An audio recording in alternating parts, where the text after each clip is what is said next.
Improv and leadership are incredibly connected because you're thinking about taking initiative, you're thinking about affirming and elevating ideas, and you're thinking about really listening.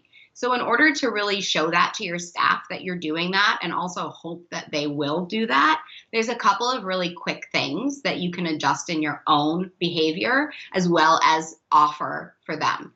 You can start saying yes and more than yes but. By opening up conversation, you're effectively creating that safe space that we all talk about. And we say, oh, it's a safe space for ideas, share your ideas. And no one really knows how to do that. By saying yes and more often than yes but, what that does is allow people to get creative, to creatively brainstorm, to get excited about things. Now, remember, you're not agreeing necessarily, you are affirming. So if someone says, hey, we're working too many hours, we need a break, you don't have to say, yes, you are working too many hours and we don't have to do that anymore. All you have to say is, yes, you think that you're working too many hours and I know we're very busy right now. What can we do to change this? How can we work through this?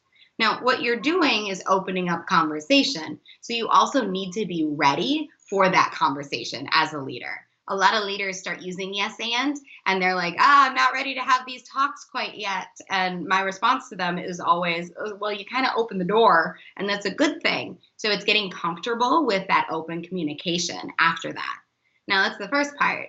The second part, you always can send people improv articles, information, embody that yes and, send them to a class somewhere. A lot of improv companies, myself included, actually, we go into corporations and companies and lead workshops.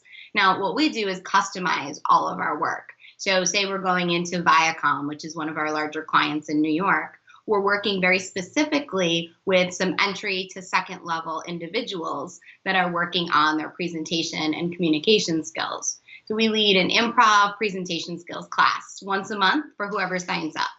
And then we're also working with second level. So second level and beyond, senior VPs, people that hope to move up to senior VPs.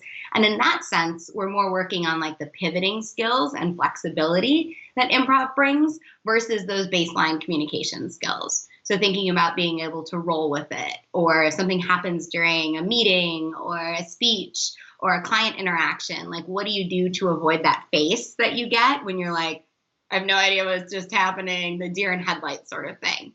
So there's a lot of different ways to start embodying improv in a workforce just by changing your own language and paying attention. Also, a lot of companies we work with, they lead improv activities like Monday at lunch. They'll do like something that we've written up or something that they've seen somewhere. And what that does is also gives kind of a playful openness to meetings and helps listening.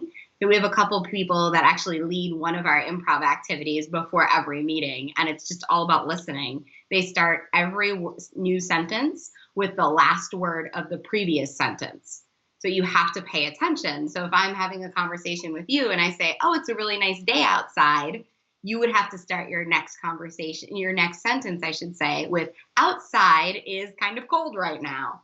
Now, you end up sounding like Yoda eventually, but it helps you listen, makes you laugh, and loosens people up.